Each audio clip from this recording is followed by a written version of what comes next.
In the early 16th century, the Spanish Empire was expanding rapidly into the New World, bringing wealth, power, and devastation.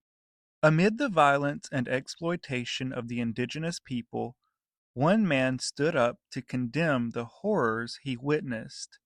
That man was Bartolome de las Casas.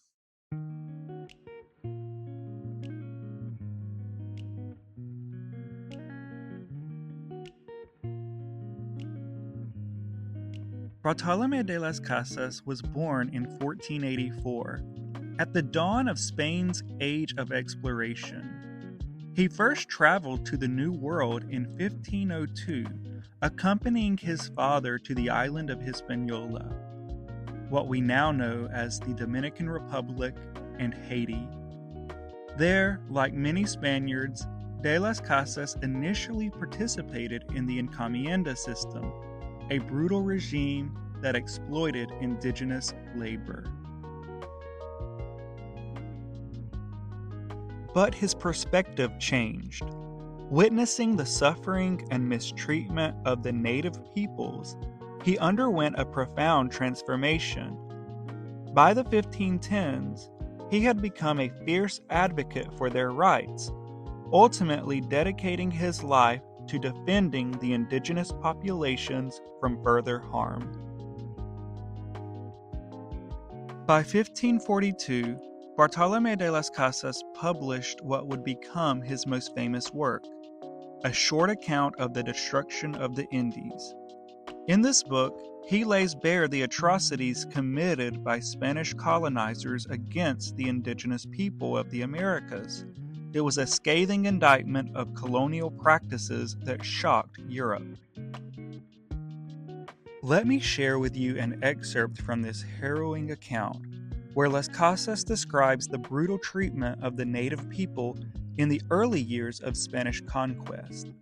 I warn you, this is very graphic. The Christians, with their horses and swords and lances, began to slaughter and practice strange cruelty among them. They penetrated into the country and spared neither children nor the aged, nor pregnant women, nor those in child labor. All of whom dead and through the body and lacerated, as though they were salting so many lambs headed in their sheepfold. They made beds as to who would slit a man in two, or cut off his head at one blow, or opened up his bowels. They tore the babes from their mother's breast by the feet, and dashed their heads against their axe. Others they seized by the shoulders and threw into their ribs, leaving joking, and when they fell into the water, they exclaimed, "Boil body of so-and-so."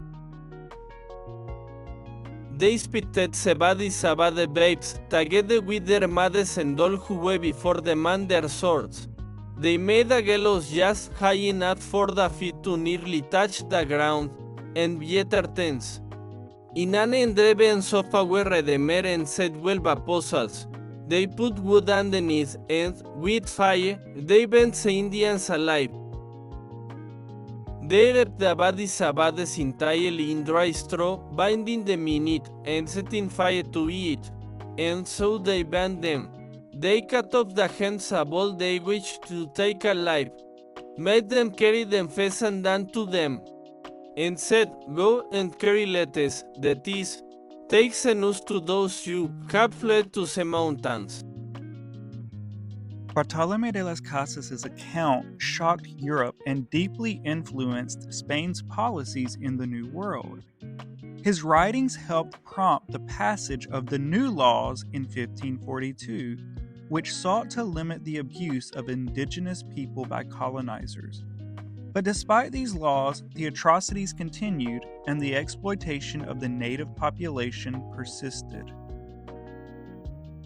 Today, Bartolome de las Casas is often remembered as a pioneer of human rights.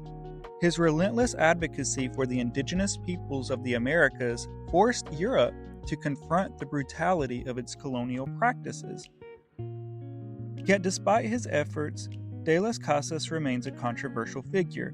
especially given his early involvement in the very systems he later fought against. His work, written nearly 500 years ago, continues to resonate in discussions about colonialism, the treatment of indigenous peoples, and the responsibilities of those in power. His account remains one of the earliest and most powerful calls for human rights in the Western world. History is often written by the victors, but in his book, we hear the voices of those who suffered.